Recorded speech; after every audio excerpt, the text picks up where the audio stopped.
ಪುಣೆಯ ಶಿರೂರ್ನಲ್ಲಿ ಹುಲಿ ಚಿರತೆಯ ಭಯ ಎಷ್ಟು ಜಾಸ್ತಿ ಆಗಿದೆ ಅಂದ್ರೆ ರಾತ್ರಿ ಆಗ್ತಾ ಇದ್ದಂತೆ ಅಲ್ಲಿನ ಜನ ಆಚೆ ಹೆಜ್ಜೆ ಇಡಲು ಭಯ ಪಡ್ತಾರೆ. ಸಮಸ್ಯೆ ಎಷ್ಟು ಜಾಸ್ತಿ ಆಗಿದೆ ಅಂದ್ರೆ ಜನ ಕೊರಳಿನಲ್ಲಿ ಕಬ್ಬಿಣದ ಮುಳ್ಳಿನ ಬೆಲ್ಟ್ ಹಾಕಿಕೊಂಡು ಓಡಾಡ್ತಾ ಇದ್ದಾರೆ. ಕಾರಣ ಸಿಂಪಲ್ ಆಗಿದೆ. ಒಂದ್ ವೇಳೆ ಹುಲಿ ಹಿಂದೆಯಿಂದ ದಾಳಿ ಮಾಡಿದ್ರೆ ಕಬ್ಬಿಣದ ಮುಳ್ಳು ಅದರ ಬಾಯಿಗೆ ಚುಚ್ಚುತ್ತೆ ಮತ್ತೆ ಅದು ಓಡಿ ಹೋಗುತ್ತೆ. ಭಯ ಎಷ್ಟು ಜಾಸ್ತಿ ಆಗಿದೆ ಅಂದ್ರೆ ಅರಣ್ಯ ಅಧಿಕಾರಿಗಳೇ ಸ್ವತಃ ಸಾವಿರಾರು ಸ್ಪೈಟ್ ನೆಕ್ ಬೆಲ್ಟ್ ಅನ್ನ ನೀಡ್ತಾ ಇದ್ದಾರೆ. ಏಕೆಂದ್ರೆ ಹುಲಿ ಜಗತ್ತಿನ ಎಲ್ಲಕ್ಕಿಂತ ಸೈಲೆಂಟ್ ಮತ್ತೆ ಅಪಾಯಕಾರಿ ಪ್ರಾಣಿಗಳಲ್ಲಿ ಒಂದು. ಇದರ 2-3 ಇಂಚಿನ ಚೂಪಾದ ಉಗುರು ಮತ್ತೆ ಅದರ ಭಾರ ಕ್ಷಣ ಮಾತ್ರದಲ್ಲಿ ಮನುಷ್ಯನ ಕತೆ ಮುಗಿಸಿ ಬಿಡುತ್ತೆ.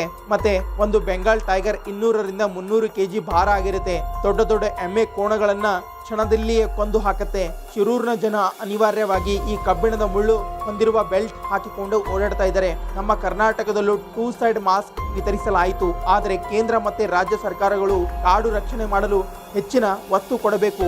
ಇಂಥದೇ ಫ್ಯಾಕ್ಟ್ ವಿಡಿಯೋ ನೋಡಲು ಚಾನಲ್ನ ಸಬ್ಸ್ಕ್ರೈಬ್ ಮಾಡಿ, ಹಾಗೆ ನಮ್ಮನ್ನು ಫಾಲೋ ಮಾಡಿ, ಸಪೋರ್ಟ್ ಮಾಡಿ.